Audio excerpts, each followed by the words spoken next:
Vamos lá. Bom, hoje a gente vai pegar fazer de novo filosofia, tá? Que é uma sequência, porque como agora vai ter o fechamento, vai ter o recesso, a gente fecha principalmente essa parte que a gente está falando de filosofia moderna, que vai ser com contratualismo. O que acontece? O que o contratualismo ele pega para a gente? A ideia de que você faz um acordo entre sociedade e Estado. Então, o que a gente está vendo aqui na filosofia moderna até agora?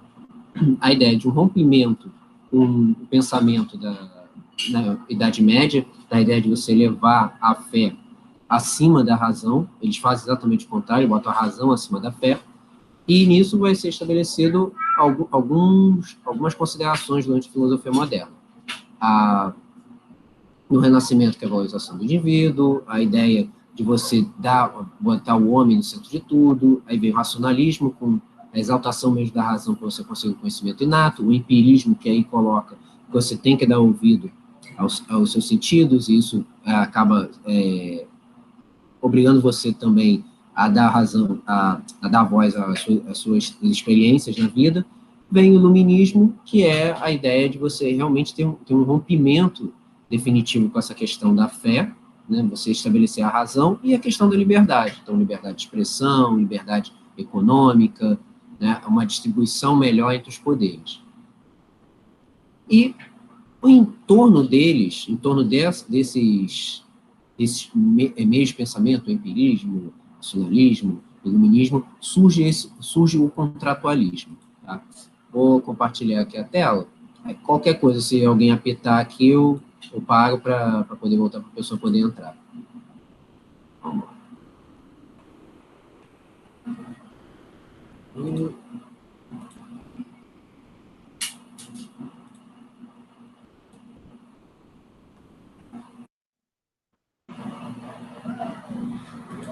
Tá aparecendo para você? Tá sim. Sim, beleza. Vamos lá.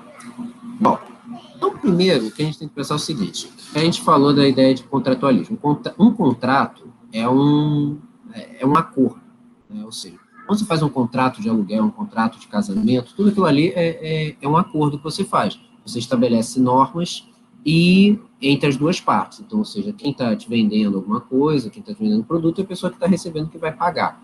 Né? Um contrato de casamento é a mesma coisa. Então, você firma ali um acordo entre as partes de que isso é comunhão de bens, isso é comunhão parcial de bens, se é separação total de bens, ou seja, aquilo ali já é um acordo, e aquilo ali passa a valer. No caso que a gente está falando aqui do contratualismo, né, entre sociedade e Estado, é um contrato informal, não é uma coisa exata, você bota ali na mesa e o sujeito assina. Não, é uma maneira que entende que o modo que a sociedade aceita que o Estado deve agir e a maneira como o Estado entende que a sociedade também deve agir. Então, ou seja, ele vai começar a adotar algumas medidas. Isso aí, essa coisa de entender como que o Estado funciona com a relação com a sociedade, ela já vem desde a antiguidade. Você tem, na Idade Média, você também vai ter isso, mas na Idade Moderna ela ganha novos contornos. Né? Por que ela vai ganhar novos contornos? Porque ela vai ter exatamente essa tirada você sair um pouco dessa inserção da fé, né, dando mais ouvidos à razão, e nisso vai vir um esteio de um monte de novas ideias, como, por exemplo, liberdade de expressão, como uma divisão de poderes, como uma questão mais democrática, ou seja, em substituição a essa concentração de poder absoluta. Então, o que vai ocorrer aqui? Nesse momento, na Idade Moderna, você vai ter a Revolução, você vai ter a Reforma Protestante acontecendo no século XVI, que isso aí já vai provocar um cisma na igreja, uma divisão da cristandade na Europa Ocidental. Você vai ter as revoluções inglesas no século XVII, em que você vai dar uma força maior ao parlamento, né? Você vai ter uma breve experiência republicana na Inglaterra, depois volta novamente à monarquia, mas o rei já não vai ter toda aquela força, né? Ele vai ter que dividir com o parlamento. E também a ideia que você vai ter, né, que está acontecendo do outro lado do Atlântico com a independência dos Estados Unidos, que eles vão aplicar aquelas considerações do iluminismo justamente na nova nação que está surgindo. Então, ou seja, a ideia de democracia, a ideia de um liberalismo, a ideia de uma liberdade de expressão vai ser levada a ferro e fogo na formação dos Estados Unidos. Primeiramente com as 13 colônias, depois eles vão se expandindo, né? Então, ou seja, essa nova experiência democrática que vai ser exatamente o pacto que vai começar a ser discutido na Europa, né? Vai começar a ser debatido exatamente o que você quer empregar. Mas, ao mesmo tempo, um pouco antes da independência dos Estados Unidos, também você já está tendo essas considerações, principalmente a respeito da natureza humana, né? E também em relação a como é que se comporta esse Estado dentro da sociedade. Então, o que acontece? Qual é esse estado de natureza que eles estão falando aqui? No caso, por exemplo, dos Estados Unidos, é o que a gente fala da questão de problemas de fronteira. Se falava muito na famosa Marcha para o Oeste, nos Estados Unidos, que a gente conhece, né, como Velho Oeste, né, o Far Oeste, que se fala que aqueles espaços desertos seria uma wilderness, ou seja, uma região selvagem, uma região que está ainda em busca de uma civilização para poder ocupar. Então, ou seja, isso já é um experimento de que aqueles ensinamentos que eles estão tendo de democracia, liberdade de expressão, têm que ser expandidos para essas áreas que ainda não conhecem, e, ao mesmo tempo, lá na Inglaterra, você também está tendo esse equilíbrio entre monarquia e parlamento. Ou seja, entendendo que o rei não vai comandar tudo, ele tem que dividir o poder com o parlamento. Então, ou seja, tudo isso você já tem um mecanismo que já está funcionando. E isso já vem ocorrendo desde a chegada dos peregrinos do Mayflower. Hoje, aliás, esse ano completam 400 anos, né, da chegada dos peregrinos do Mayflower nas 13 colônias. Até o pessoal gosta muito de uma data redonda, né? Então, se 400 anos, é possível que talvez caia alguma questão nesse sentido, de entender como é que foi a formação dos Estados Unidos, né? Os primeiros colonos que chegaram lá para se fixar, né? Isso aí também pode ser uma possibilidade. E isso vai ser um documento que vai ser escrito por ele já se estabelecendo. Quando a gente já viu aqui essa questão de todo um simbolismo que tem na criação dos Estados Unidos, da ideia do Dia de Ação de Graças, essa visão de que foi um inverno rigoroso, que os índios ajudaram os colonos a se manterem ali. Então, ou seja, tudo aquilo ali já forma uma nação, mas já começa a ter essa ideia de uma liberdade. O outro documento que também vai ser importante vai ser justamente com a Revolução Gloriosa do final do século XVII na Inglaterra, que faz parte das revoluções inglesas. Ou seja, que é o famoso Bill of Rights, ou seja, você limita o poder real e também você faz praticamente um contrato entre o rei e o povo. O que ele está querendo dizer com isso? O rei, ele vai ser um chefe de Estado, mas não vai ser chefe de governo. O chefe de governo vai ser o parlamento. E isso acontece em várias nações do mundo que tem o parlamentarismo. O presidente, ou, no caso, o rei, ele existe, né, junto com o primeiro-ministro, ele é chefe de Estado, mas ele não manda nada, né? Ele vai ser recebido com pompa em vários lugares do mundo, com diplomacia, mas ele não vai poder assinar acordos, que é exatamente isso que acontece no parlamentarismo. É diferente do que a gente tem aqui, por exemplo, na América. No continente americano, somente o Canadá usa o parlamentarismo, né? Os Estados Unidos e as repúblicas da América Latina, todas elas adotam o sistema presidencialista, né? A ideia é de que você tem o presidente, ele é eleito, voto direto, e ele é tanto chefe de Estado como chefe de governo. A palavra final sempre passa por ele. Então, ou seja, são maneiras de a gente entender como é que vai sendo formados os governos pelo mundo. Então, ou seja, o Bill of Rights, ele vai ser exatamente um tipo de contrato, um pacto que vai ser estabelecido entre a sociedade e a monarquia, dizendo, eu não vou mandar tanto aqui, vou dividir o poder com o parlamento. Então, ou seja, o parlamento vai ser um representante dessa sociedade. Então, ou seja, a ideia toda que está pautando ali é a Inglaterra vai seguir dessa maneira, é uma nova forma de a gente ter essa relação, sociedade e Estado. E essa de curiosidade, ele ia ser chamado de Declaração dos Direitos, mas como eles achavam que ia ter uma carga muito pesada de achar que aquilo ali era revolucionário, eles resolveram mudar, né? Então, ou seja, a maneira que eles tinham, que achavam que aquilo ali era algo que ia mudar completamente a sociedade na Europa, a sociedade na Inglaterra, como não era. Que, na verdade, quem controlava a maior parte do parlamento era a própria burguesia. Eles não tinham intenção de expandir esses direitos além para as outras camadas da sociedade. Então, quando a gente tem esse contratualismo, é o que a gente chama de contrato social. Então, ou seja, o que vai ser esse contrato social que os contratualistas que a gente vai ver aqui hoje, eles estão querendo firmar? Muito desse contrato social é afirmar a soberania do povo, ou seja, dizendo que o povo que tem o poder absoluto, é um poder que não é indeterminado. Então, eles começam a querer mudar a lógica, muitos desses contratualistas, tentar mudar a lógica de que o poder emana de Deus, emana do rei, é você mudar e botar para o povo. Ou seja, você começa a ter algumas questões jurídicas por conta disso. O que acontece? Se você coloca que o povo que vai comandar tudo, caberia a ele mudar também tudo.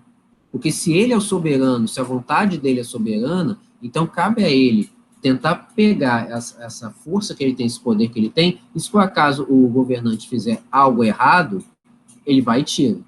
Né? Então, ou seja, passa muito por essa questão.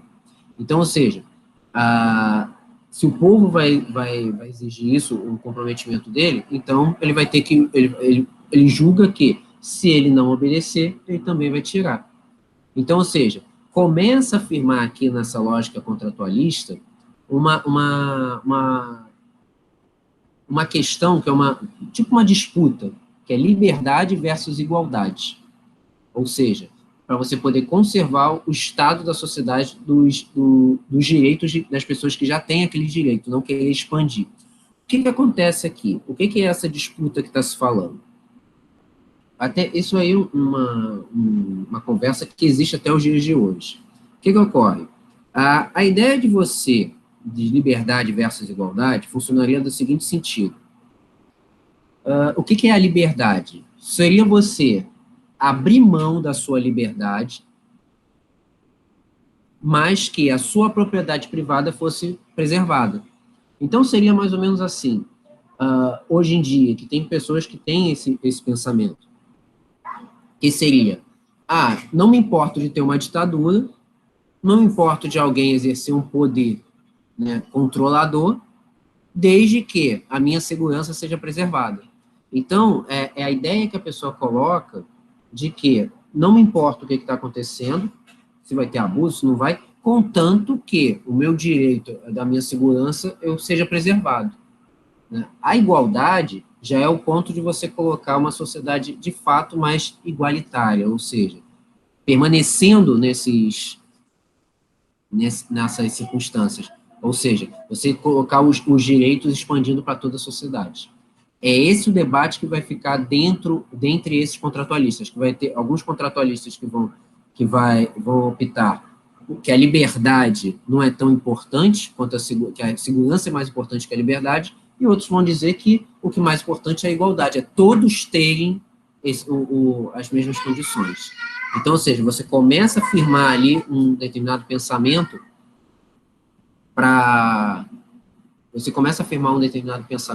que depois vai servir de base para a Revolução Francesa, para a independência dos Estados Unidos, e também para as revoluções que vão ocorrer no século XIX. Então, ou seja, esse contrato social, ele vai ser feito da seguinte maneira, né? Você vai ter uma teoria de classe que vai explicar os caminhos para levar as pessoas a formarem estados e manterem a ordem social. Então, o que vai acontecer aqui? Né? A ideia toda do contrato é justamente como é que você vai firmar esse contrato. Como é que ele vai firmar esse contrato nesse momento? Então, o que vai ocorrer? Como eu falei, algumas pessoas vão firmar um contrato pensando, não tem nada demais eu perder alguns direitos, desde que eu possa garantir uma segurança, desde que a ordem social seja mantida. Porque para muitas pessoas a preocupação era você expandir de fato os direitos para toda a sociedade, poderia significar que os direitos que você tem, você pode, os direitos que você está acima do outro, você vai perder numa igualdade de todos, né? Então, o que vai ocorrer aqui? Esse contrato social ele tem que ser um acordo entre os membros da sociedade. Então, eles vão reconhecer uma autoridade, de fato, o Estado, ele vai ficar acima de todos, mas depende da maneira que vai ser feito pelos contratualistas, como que esse Estado, como que o Estado vai fazer. Inaras, você está ouvindo a voz de criança? Tô, mas não tem problema não, tô conseguindo te ouvir bem. Ah, tá, não, é que ela tá aqui no meu colo. Não, tá tudo bem. Tá bom, porque tá bem perto por conta disso. Então, o que vai acontecer aqui? Ela vai ter uma autoridade. Sua mãe está chamando ali. Deixa eu mostrar um negócio. Não? Então, o que vai acontecer? A questão toda é que essa autoridade do Estado, ela vai ser vista de maneira diferente por esses contratualistas. O Hobbes, por exemplo, que a gente vai ver aqui, ele vê aqui o contratualista, ele vê o contratualista, ele vê o Estado como algo muito maior do que a sociedade. Ele vê aquilo ali algo como algo muito maior. Já o Rousseau, ele vai entender que o povo, ele é soberano. Tá no filme, pai.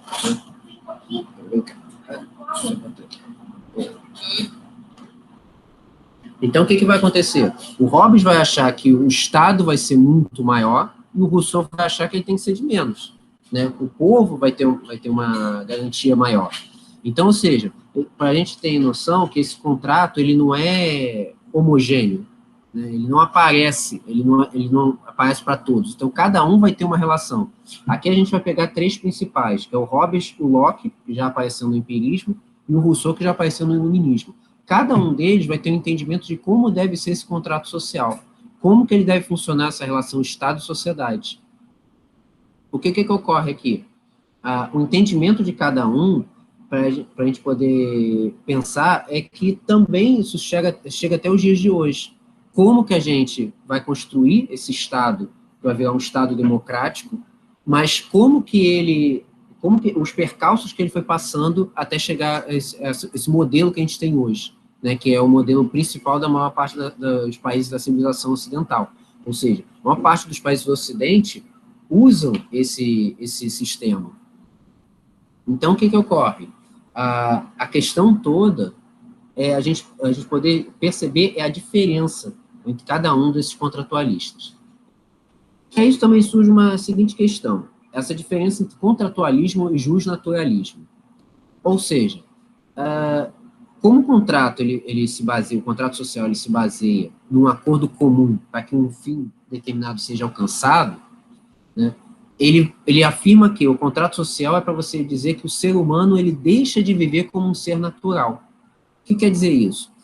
O seu estado de natureza é um. Quando você firma um contrato, quer dizer que você afirmou seu estado de sociedade. Então, ou seja, se você não firma isso, fica uma coisa qualquer, assim, fica solto. Então, por isso que vão firmar as ideias desses três, a concepção de que a natureza humana, se ela é boa ou se ela é ruim. Por que isso? O pensamento que cada um deles vai ter é que, mediante o entendimento que eles têm, se o ser humano, no fundo, ele é bom, ou se no fundo, ele é mau, que vai dizer como é que você deve guiar. Como que você deve guiar a condução desse contrato social? Como é que o Estado vai funcionar nesse sentido? Então, ou seja, como que ele vai criar as leis para poder regular essa sociedade, como vai ser a sua moral, os costumes, e quais vão ser as instituições que vão ser necessárias para que essa sociedade funcione. Então, a gente pega aqui no Brasil, nós temos uma Constituição que é grandinha, né? Nos Estados Unidos, a Constituição deles são poucos artigos e nunca foi modificada, a nossa já está na 7ª. Então, ou seja, são maneiras que você vai estabelecendo leis para que como é que a sociedade vai se guiar a partir de então. Por que você tem que mudar essas leis? Porque mudou um regime. E nós, aqui na história do Brasil, nós já tivemos várias mudanças de regime. Já foi império, passou a ser de monarquia passou a ser república. Dentro da república já teve ditadura, já teve democracia. Então, tudo aquilo ali precisa passar por um novo entendimento, justamente para você poder validar, que na verdade a Constituição nada mais é do que você legitimar alguma atitude que você tenha. Então, ou seja, esse período pré-social que ele fala, que é o estado de natureza, é justamente quando a sociedade ainda não se firmou. Então, por isso que o entendimento deles pode dizer que isso pode ser bom ou pode ser ruim. Então, ou seja, não existem leis para amparar. É aquela coisa que a gente sempre se coloca, né, se a gente fizer um exercício. Se por acaso não tivesse nenhuma lei controlando o ser humano, ou seja, dizendo o que ele pode e o que ele não pode fazer, é aquela velha questão: como que ele se comportaria? Né? Como que ele se posicionaria no mundo? Né? Como é que ele se comportaria? Por isso que os contratualistas dizem que você tem que ter essas leis aplicadas. Só que cada um vai ter uma visão de como deve ser feita essa lei. Né? Porque ele precisa amparar esse convívio social, não deixar todo mundo fazer o que bem entende. Então, ou seja, os seres humanos eles teriam que ter esses direitos, mas esse justnaturalismo que seria os direitos naturais que está sendo colocado. Que seria o quê? Direito à vida, direito à propriedade, direito à educação, direito à saúde, né? Tudo que está ali, tudo formal. Né? Só que a gente sabe que na prática isso muitas vezes não acaba sendo cumprido. Então, ou seja, para você poder garantir que esses direitos sejam cumpridos, é preciso que a convivência entre aquela sociedade seja pacífica, como nem sempre isso acontece. Né? Isso nem sempre acontece. É por isso que no direito você tem vários caminhos que você percorre de aplicação de lei. O cara consegue uma brecha aqui e consegue contornar. Né? Ou, no caso, por exemplo, um sujeito que é preso em flagrante por assassinato. Sabe que o sujeito cometeu aquele assassinato, está gravado, não tem como ele escapar. Aí o advogado vai lá e começa uma brecha na lei, começa a falar que foi legítima defesa, ou que o sujeito tem um problema mental, para você poder fazer o quê? Abrandar a pena. Ele sabe que, bom, ele vai ser condenado de qualquer maneira. Então, ele tenta fazer de alguma maneira, de algum modo, para você poder segurar, para poder amenizar a pena que ele vai receber, se ele sabe que aquilo ali é inevitável. Então, ou seja, isso aí, essa coisa dos seres humanos, a gente convive isso desde a antiguidade. Egito, Roma, Grécia, sempre você teve um estado de natureza. Mas não se sabe exatamente quando que ele deixou esse estado de natureza e passou a ser um pacto civil. A gente sabe que na pré-história, nas tribos pré-históricas, você tinha as comunidades que se moviam entre si. Primeiro eles começaram sedentários, depois eles começaram nômades, ou seja, procurando locais para se estabelecer. Então eles migravam de um lugar para o outro por questão climática, a ideia de se estabelecer num local que desse conforto a eles. Depois eles passam por um período de sedentarismo, ou seja, quando eles conseguem dominar os animais, conseguem dominar a agricultura. Então eles começam a perceber, aquelas comunidades começam a perceber que eles não precisam mais se deslocar para outros lugares, eles conseguem ficar ali. E a partir daquilo ali, começa a formar questões de poder. O que vai acontecer a partir de então? Você vai começar a ter figuras que vão se destacar de liderança. A partir dali, você vai ter choques de poder, né, entre tribo versus tribo, e conforme as tribos vão sendo vencidas, a tribo vencedora começa a pegar terras daqueles territórios, pega aquela população daquela tribo, junta entre o seu próprio povo, e você vai criando um reino, e aí você estabelece que a partir daquilo ali você tem um rei para comandar.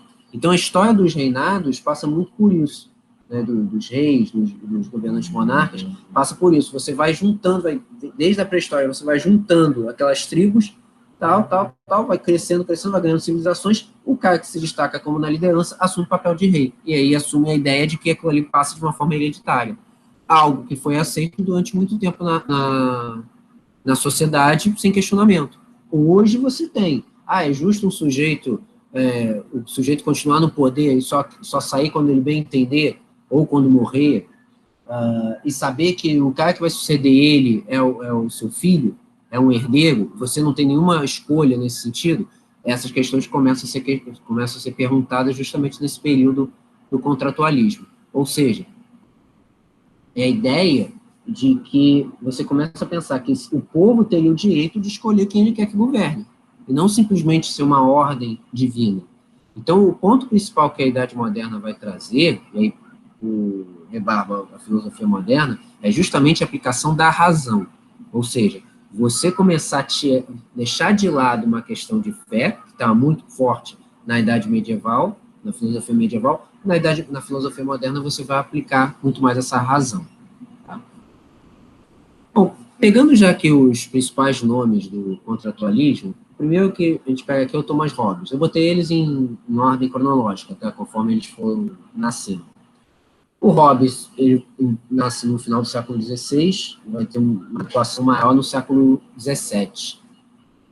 Ele é um filósofo, um teórico político e convicto da monarquia. O que acontece? O Thomas Hobbes, ele vai dizer o seguinte, que é legítimo o direito divino dos reis, é legítimo que você tenha um monarca te governando. Para ele, isso aí é legítimo. É algo que está presente na sociedade há séculos, então não tem motivo para você mudar isso. E aí ele vai publicar uma obra que vai ser relacionada a isso, que é o Leviatã. O que é isso? É a maneira que ele vai entender como é que um Estado eclesiástico e civil, ou seja, ligado a uma questão religiosa, uma questão temporal, ele comanda a vida das pessoas. O Leviatã, ele é uma criatura mitológica, né, marinha, que inclusive está presente no Antigo Testamento. Diz que na verdade, seria esse Leviatã que engoliu Jonas, e não uma baleia. Né? A baleia seria uma coisa simbólica.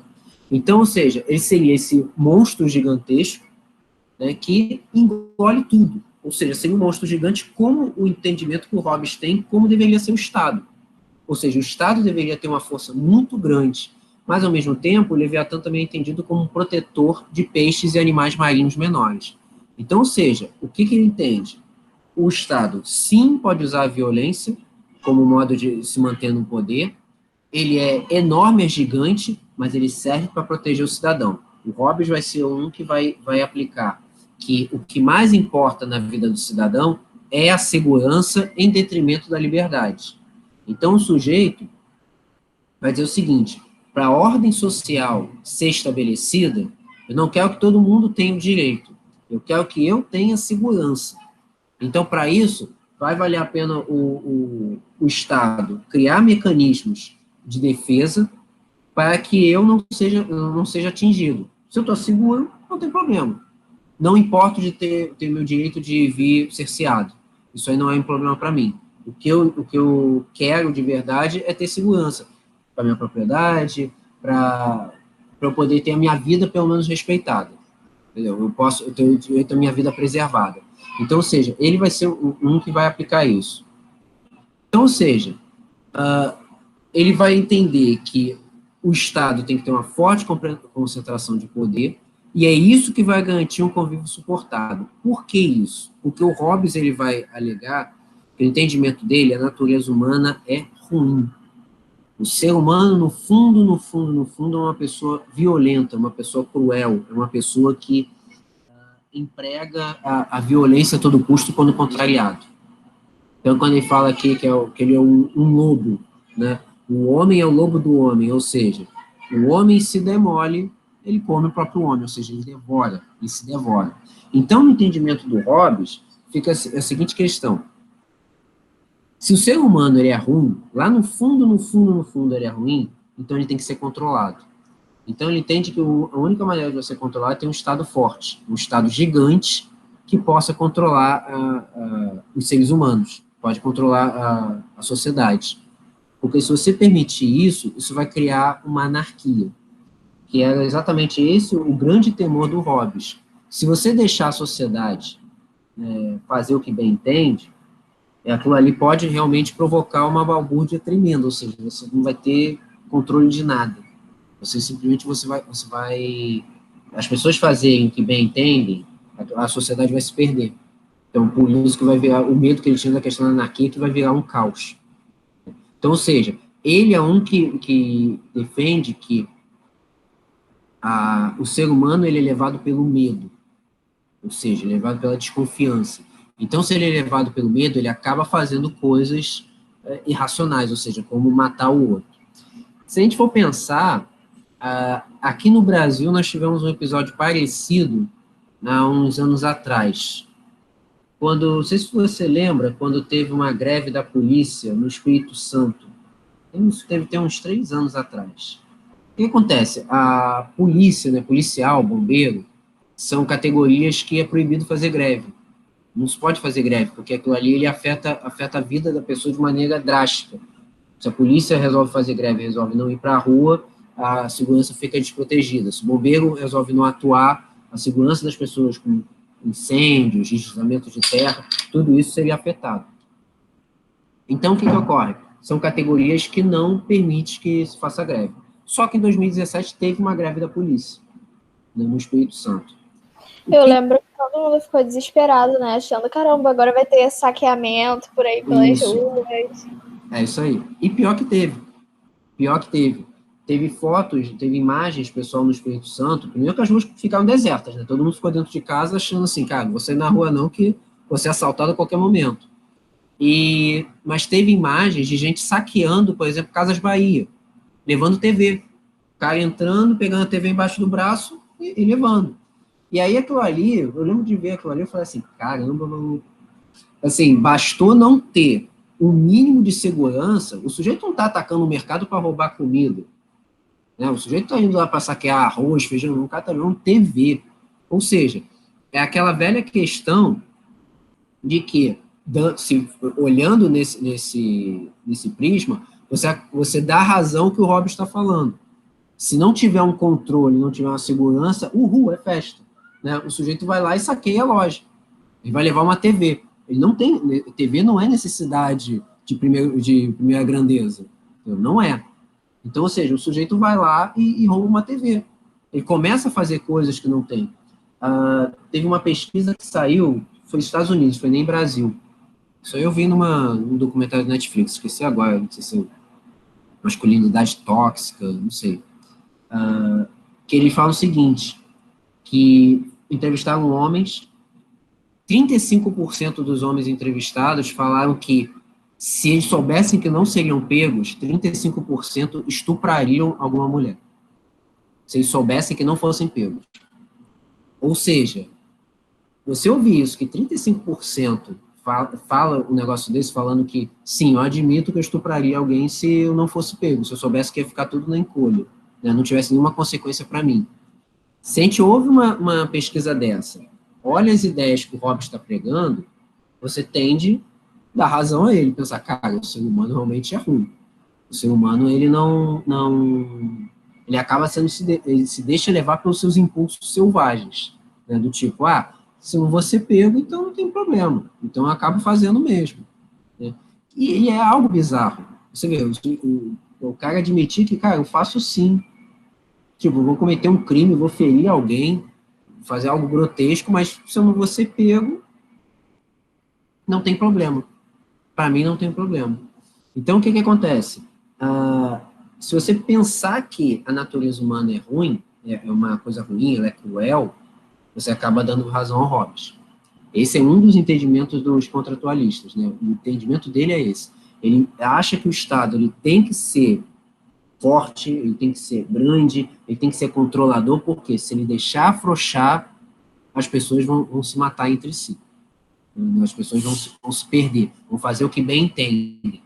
Né? Coisa que a gente já discutiu aqui algumas vezes. Né? A ideia de conviver em sociedade é aquela ideia de você respeitar um ou outro, aquela velha máxima que o pessoal fala, né, de mãe fala, avó fala, né, pai fala, avô fala, o direito de um termina quando começa o do outro. É evidente que você conviver em sociedade, é evidente que vai ter gente que você não vai gostar. É evidente que você não vai com a cara de fulano ou de fulano. Só que, por regras sociais, você não pode chegar e falar, não gosto de você, então vou te exterminar ou simplesmente vou te dar um tapa na cara. Não, tem maneiras de conviver. Então, ou seja, isso acaba tendo a ideia, então, do Hobbes falar que essa natureza humana é ruim, é algo que tem que ser controlado, tem que ser visto com muita força. Então, ou seja, e uma outra questão que o Hobbes vai fazer, ele vai escrever o livro dele em inglês mesmo, em vez de ser em latim. Porque ele vai entender que, para poder alcançar o máximo de pessoas possíveis, porque o latim, naquele momento, a latim é uma língua culta. Então, ou seja, pouquíssima gente falava latim. Então, ele vai tentar escrever ele vai escrever esse livro em inglês justamente para alcançar mais gente. Mas a lógica que o Descartes utilizou, né, quando escreveu o discurso do método em francês, ou seja, para tentar alcançar o máximo de pessoas possíveis. E o Hobbes realmente acreditava nisso, né? Ele realmente acreditava que se o sujeito é violento, se o ser humano é violento, ele precisa ser controlado, você precisa ter leis fortes para justamente impedir que ele faça algo ruim. Por isso vem a defesa que ele tem do absolutismo. Ou seja, a ideia de que você tem que ter um monarca forte, um monarca que vai ser baseado no direito divino dos reis, ou seja, que Deus escolheu ele para guiar a humanidade, para comandar aquela sociedade, foi Deus que escolheu, então, ou seja, se ele é um representante de Deus, ele não pode ter as ordens questionadas. Então, ou seja, é a maneira que ele tem de poder defender que, sim, a monarquia precisa continuar existindo na Inglaterra. É só a gente pensar que o período que o Hobbes vive, ele passa justamente para a questão das revoluções inglesas. Então, ou seja, ele vai usar muito das revoluções inglesas para chegar um momento que realmente vai virar um caos, uma guerra civil, para justificar esse entendimento dele do Leviatã. Que ele vai ver que, tá vendo? Tiraram a monarquia, tiraram o absolutismo do rei, viu o que deu, né? Todo mundo se matando, irmão matando irmão, provocou uma guerra civil, então ele começa a escrever justamente o Leviatã, defesa de que o Estado tem que ser forte. Né? Ele vê a maneira que se comportou a sociedade na época dele para poder justificar essa escolha por um Estado forte. John Locke, né? Em inglês também, mas ele vai ser o contrário do Hobbes. Por que isso? Porque o Locke vai defender que a monarquia é algo errado. Na verdade, você tem que dar poder ao povo para poder escolher o seu governante. Então, ou seja, ele sendo contrário à monarquia, ele defende que o poder ele tem que ser distribuído, ele não pode ser concentrado em alguém. Né? O Locke, ele vai ser a gente até já viu um pouco disso, que ele vai ser considerado o pai do liberalismo político. É ele que vai começar a ter escritos que vão ser amplamente utilizados na independência dos Estados Unidos. Por que isso? Porque ele vai ser defesa da questão da liberdade de expressão, a defesa da escolha democrática, no meio eleitoral, a ideia, o iniciozinho da ideia de um liberalismo econômico, ou seja, de um livre mercado. Por que isso? Porque o Locke vai ser ao contrário do Hobbes. O Locke ele vai defender que o contrato social entre sociedade e Estado tem que levar em consideração o indivíduo. O indivíduo vai ser predominante. Então, ou seja, para ele, o estado de natureza é um período de plena igualdade entre as pessoas. Todas as pessoas vão ter uma igualdade. Todas elas vão ter uma lei natural que vai garantir a posse sobre qualquer bem natural, inclusive sobre o mesmo bem. Então, o que acontece aqui? A questão toda que o Locke está falando, né, do liberalismo, é, sobretudo, uma defesa da propriedade privada. Então, o que o Locke ele vai falar? É legítimo que você tenha defesa uma propriedade privada. E é legítimo que essa propriedade privada seja o Estado dê garantias para esses direitos. Então, já vai ao contrário do que o Hobbes fala. O Hobbes ele diz que o Estado tem que ser grande, ele tem que ser gigante, porque ele tem que basear justamente na ideia de você fornecer segurança ao cidadão, mas você não dá direitos a ele. Você apenas vai garantir a segurança dele, a preservação das coisas dele. O Locke já vai dizer que o Estado tem que garantir que esses direitos existam e que esses direitos não sejam feridos. Então, ou seja, ele vai defender, sim, você tem que ter uma força policial para proteger a sua propriedade privada. Né? Qual é a função da polícia? É justamente proteger o cidadão, dar segurança ao cidadão, principalmente em relação à propriedade. Então, quando a gente tem um celular furtado, um celular roubado, ou a carteira, aquilo ali é uma propriedade nossa. Então, vai garantir que o sujeito que roubou seja punido por conta disso. Então, ou seja, a questão toda que ele fala é que, se você colocar igualdade para todo mundo, ou seja, tirar a propriedade privada de todo mundo, aí sim vai gerar problemas, porque todo mundo vai querer a mesma posse. vai querer a mesma coisa.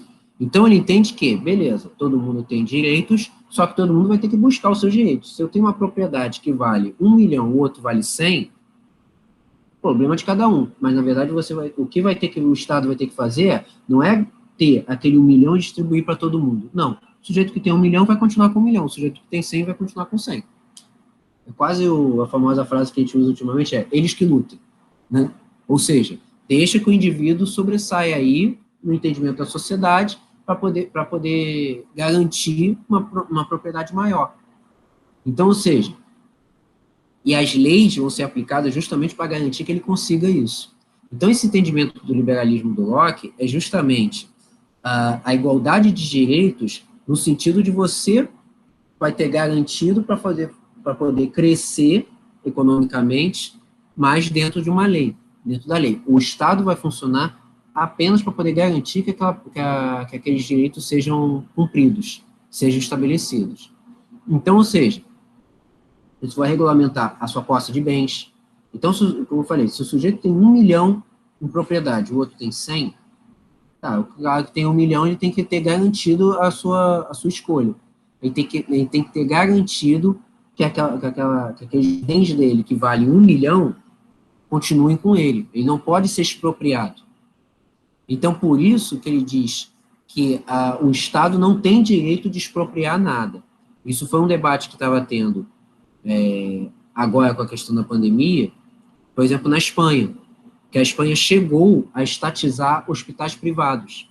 E chegou-se a pensar em fazer isso aqui também, quando você já estava, no início da pandemia, principalmente, que você estava tendo, a pandemia estava começando a crescer, chegou-se a pensar exatamente nisso, principalmente o governo de São Paulo.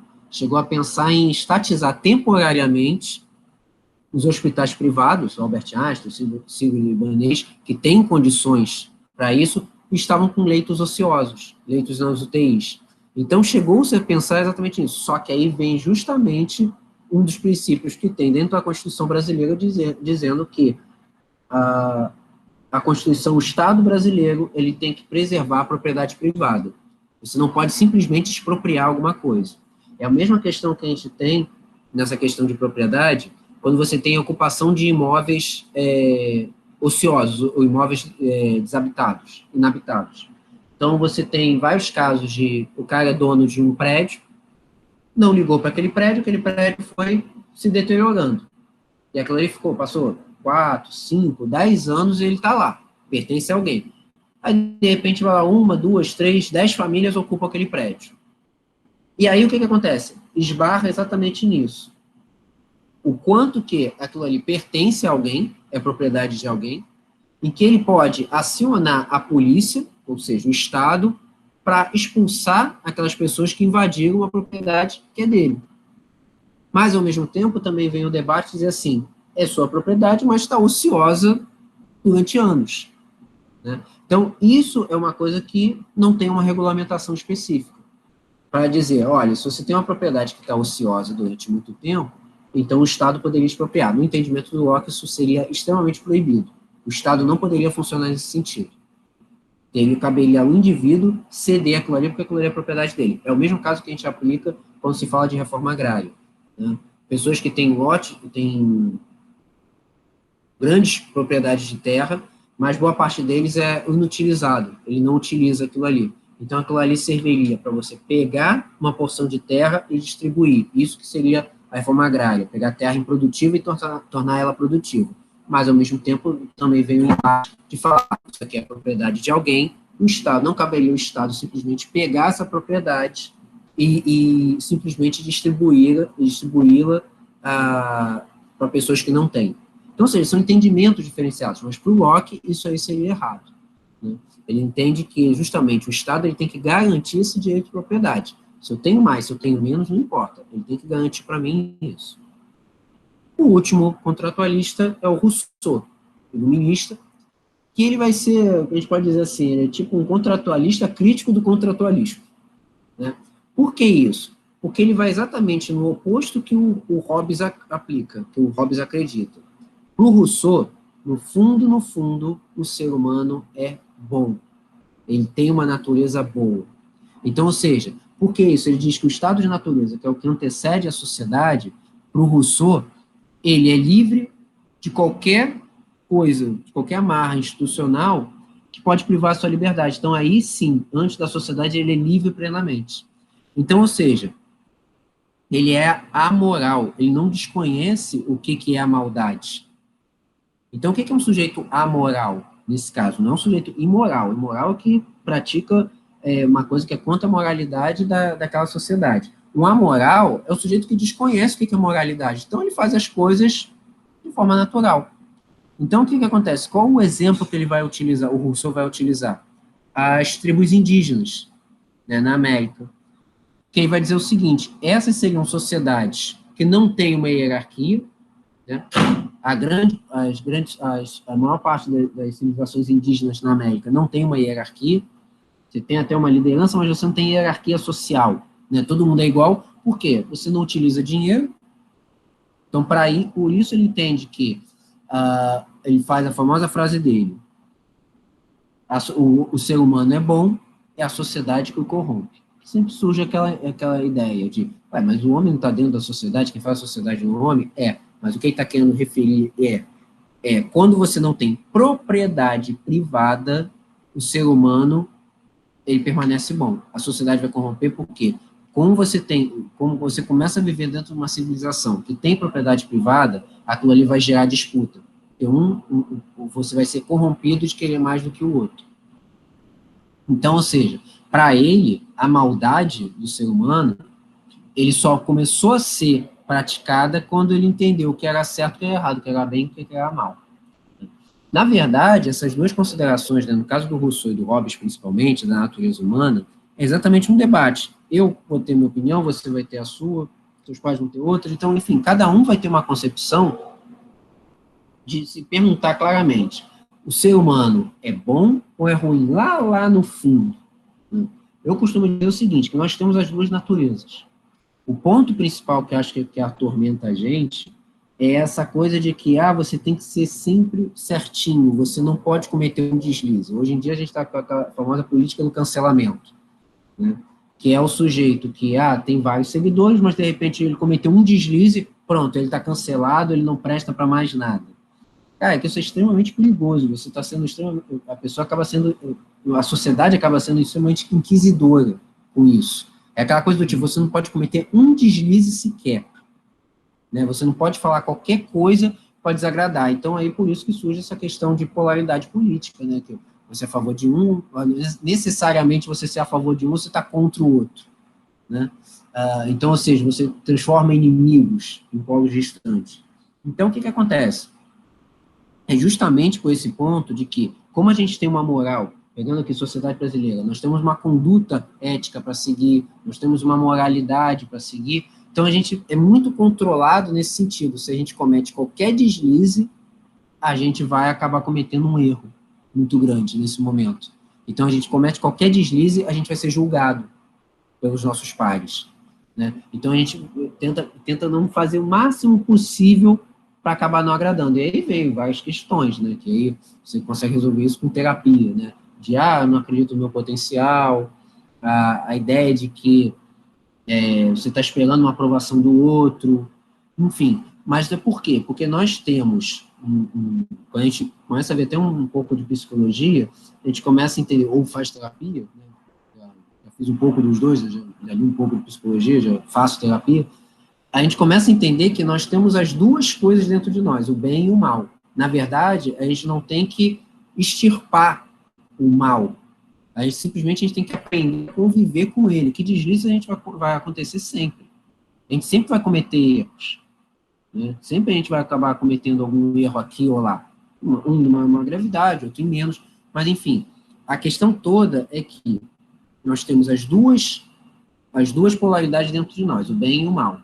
Elas têm que entrar em equilíbrio. Só que o que acontece?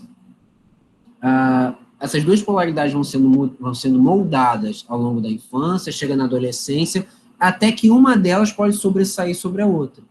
Então, você pode ter atitudes maléficas ou atitudes benéficas da mesma maneira. Uma vai acabar sobressaindo a outra. Porque sempre aquela consideração que a gente fala de o pior que o sujeito seja, vai ter alguém que vai amar aquele sujeito, ele vai ter alguém que ele vai amar. Nem que seja apenas a mãe dele, mas ele vai ter alguém que ele vai respeitar. Vai ter alguém que ele vai chamar a atenção dele, que vai tirar ele da condição. Em geral, é a mãe. Né? Em geral, acaba sendo a mãe. De uma forma geral. Tanto que você vê, em muitos casos, quando o sujeito sequestra alguém, né, faz alguém de refém, com uma faca, com um revólver, o que a polícia faz? Em geral, eles procuram ver se a pessoa tem mãe ou alguém, uma esposa, alguém que tenha algo que vai afetar ele, né, que vai fazer ele parar e pensar e se entregar. Então, ou seja, a maioria das vezes eles usam as mães, né, que tem essa ideia de ter seria uma personalidade que você respeita, uma personalidade que vai ser aquela coisa que vai trazer várias lembranças para você, lembranças boas, né, de carinho, de afeto. Então, a maioria das vezes acaba empregando isso. Mas justamente porque nós temos as duas polaridades dentro de nós. Né? A gente entender que sim, nós vamos cometer erros. Então, a questão toda de você gerar uma culpa, cometer um erro, de justamente gerar essa culpa de que, por que eu cometi, pensar, cara, aconteceu, bola para frente, procurar não fazer mais isso, mas sabendo que eventualmente pode acontecer.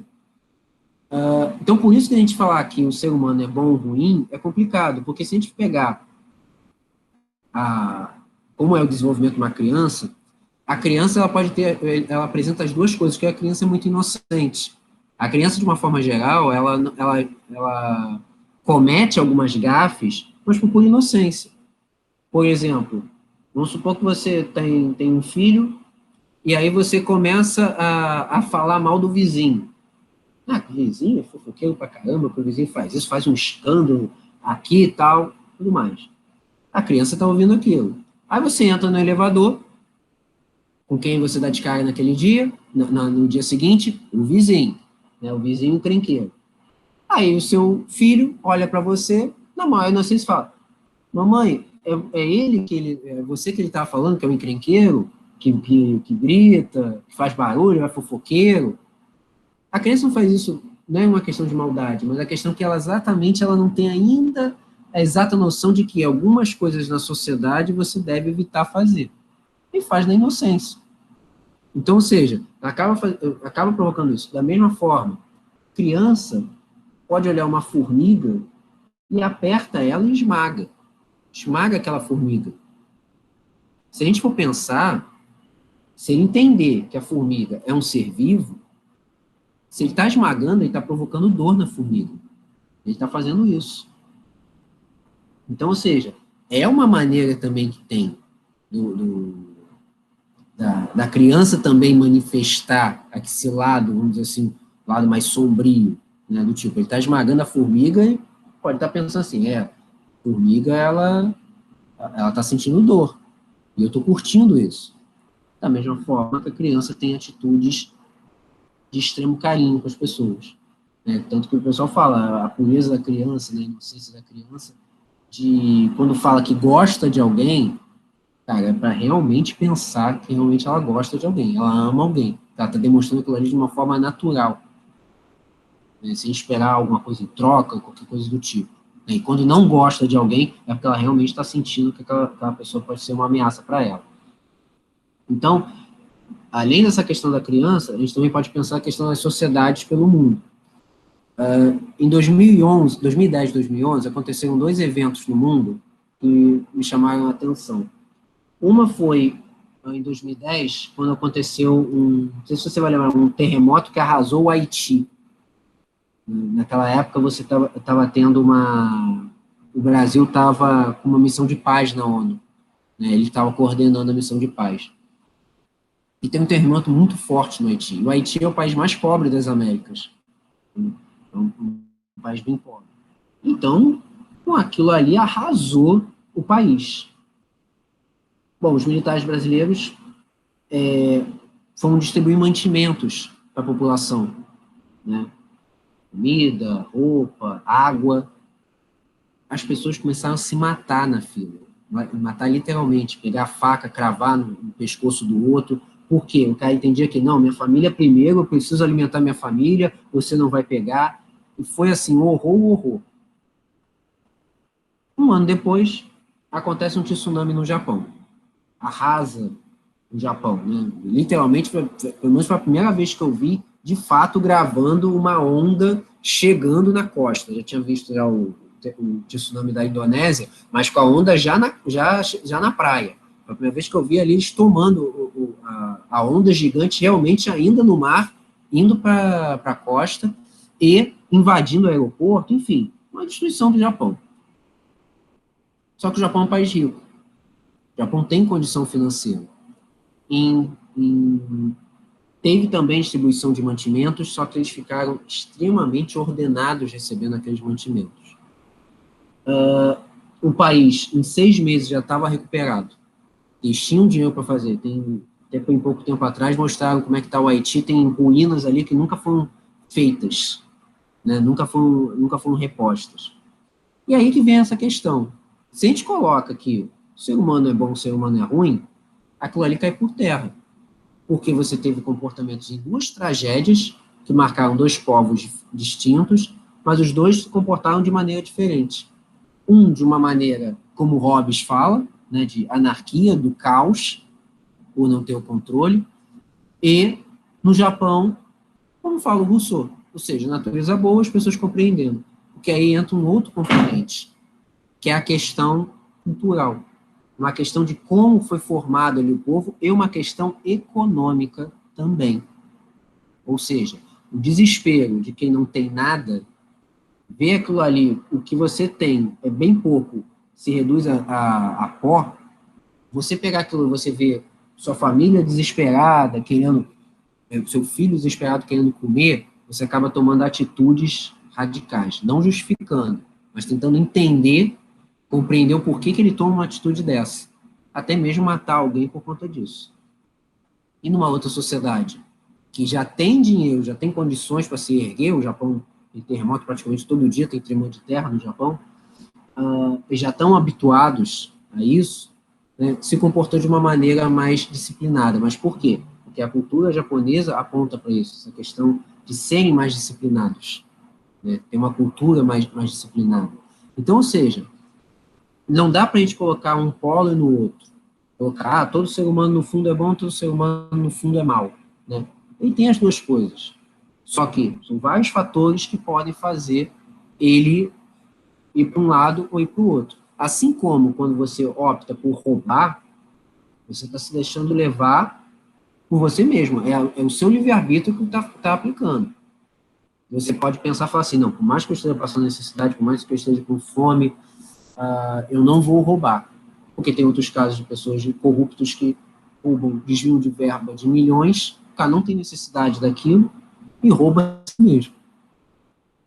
Então, ou seja, a ideia que está presente aqui é justamente a maneira que se apresenta, a gente não cair nessa dualidade, esse maniqueísmo, de que ou é preto ou é branco. Não, existe uma massa cinza que a gente tem que considerar. Porque se a gente considerar exatamente isso, não, o ser humano é bom, o ser humano é mau, ponto. A maneira que você vai aplicar leis, a gente acaba desconsiderando que existem várias circunstâncias que levam o sujeito a comportar de uma maneira ou de outra. Tá? Então, ou seja, só para fechar aqui o Rousseau, ele vai entender que esse Estado civil ele foi criado de maneira ilegítima, ou seja, ele é pautado na propriedade privada. Então, para ele entende que isso é uma corrupção. Não é uma ideia socialista. O socialismo só vem do século XIX. Tá? Mas já é uma basezinha do que os socialistas vão criar no século XIX. Já vão entender que a propriedade privada é ruim. As pessoas não têm que ter mais, um não tem que ter mais do que o outro. Então, ou seja, ele vai entender o Rousseau vai entender que você tem que ter uma reformulação geral na sociedade. Então, ou seja, o governo ele tem que estabelecer o bem social, não apenas uma classe dominante, ou seja, ele tem que atender a todos têm que ter os mesmos direitos, tá? Todos têm que partir dos mesmos direitos. E aqui tem um quadrinho que mais elucidativo, né, vamos dizer assim, né, que fala o seguinte: base metodológica, o Hobbes, absolutista. O Estado controla tudo, você tem que concentrar o poder nas mãos de uma pessoa, né, no caso, um Estado bem forte. O Locke, ele é liberal, ou seja, é uma base metodológica liberalista, ou seja, o indivíduo tem a sua, o indivíduo tem o seu livre-arbítrio, ele tem a sua capacidade para ter os seus direitos. Então, o Estado, cabe ao Estado manter esses direitos, ou seja, se ele é liberal, ele defende o indivíduo. O Rousseau já é uma base democrata, ou seja, uma coisa mais coletiva e que os direitos têm que ser iguais para todos. A natureza humana, por Hobbes, é mau e egoísta. Tá? Ou seja, ele é ruim, ele precisa ser controlado, para ele não fazer besteira. O Locke, o homem é bom e ele só faz guerra para defender a propriedade. Ou seja, o homem é bom, mas se tentar me atacar, eu vou me defender sim. Aí sim que ele vai mostrar um lado ruim dele. Então ele só vai praticar a guerra por conta disso, para defender o que é dele, o que pertence a ele. Para o Rousseau, o homem é bom, mas é corrompido pela propriedade, ou seja, corrompido por essa sociedade que leva à propriedade privada. O objetivo da criação do Estado por Hobbes, preservar a vida, faltando nessa ideia de que o homem é mau, então ele tem que ser, tem que levar, você tem que preservar, tem que ter uma segurança para ele. Para o Locke, preservar a propriedade. O Estado, ele tem que preservar a propriedade privada. Tá? Então, essa segurança ali é mediante o direito que ele tem de ter a propriedade privada. Diferente do Hobbes, que diz que é para preservar a vida, tipo, qualquer segurança. O Rousseau, o Estado é para garantir a liberdade civil, ou seja, os seus direitos não podem ser afetados e todo mundo tem que ter os direitos iguais para todos. A delegação do poder por Hobbes é imposto, ou seja, o Estado vai obrigar você a ter um comportamento. O Locke, ela é espontânea, ou seja, é o direito de cada um, é o livre-arbítrio de cada um, assim como o Rousseau, também é espontâneo, ou seja, é a única parte que dois concordam, que é essa parte da delegação do poder, tanto o Locke quanto o Rousseau, ela é espontânea, a delegação de poder é espontânea, é o povo que escolhe para quem ele tem que, quem vai governar ele, né? Para quem ele vai ouvir e vai entender que é uma forma legítima de poder. Por fim, vai ter uma crítica muito mais forte do contratualismo do Hegel, que ele vai dizer o seguinte, que ele vai atender, o contratualismo vai atender à vontade geral, né, acordada dos cidadãos. Então, ou seja, é uma coisa mais idealista. Tanto que o Hegel vai ser um dos caras que vai inspirar, por exemplo, Marx e Engels para escrever o Manifesto do Partido Comunista. Né? Então, ou seja, ele entende que a vontade geral é um conceito puro que deveria ser mantido como existente em uma instância racional. Ele tem que ser acima de qualquer contrato. Então, ou seja, ele não é um contrato que vai firmar, não vai ser um acordo informal com essa sociedade e Estado. Aquilo ali tem que ser inerente para todos. Ou seja, para ele, o que os contratualistas pregam é que não é a vontade geral em si, é apenas um acordo. Não é algo que simplesmente acontece. O que o Hegel vai fazer, vai dizer é aquilo ali, essa forma de compreensão do que é a vontade do cidadão, ela tem que ser de forma natural, não é um acordo em si. Tá? Bom, com as frases aqui, primeiro do Hobbes, o homem é o lobo do homem, em guerra de todos contra todos. O ser humano é o natureza. Ou seja, o lobo do homem, o homem devora o outro. Mata entre si, de uma segurança. Atos sem espaço, palavras, sem forças para defender pessoas. Ou seja, ele é um homem do homem, ou seja, ele reforça a força além do legítimo.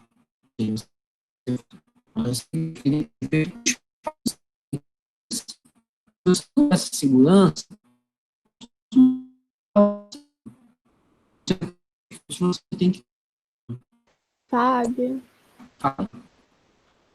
Tá picotando pra caramba, tá parecendo um robô quando você começou a falar das citações. Eu não sei se é a minha internet ou a sua, porque só tem nós dois aqui. Você tá me ouvindo bem? tudo bem. Pode ser. É, tá falando meio robotizado mesmo, tá travando. Tentar mexer aqui rapidinho.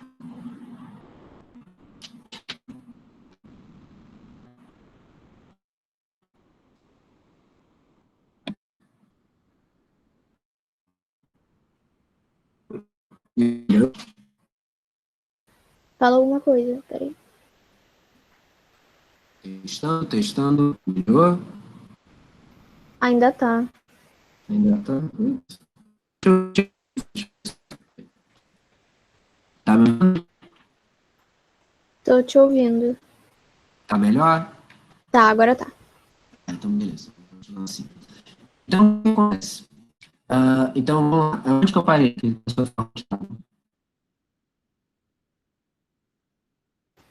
Peraí, Fábio, acho que eu vou sair. Ele saiu.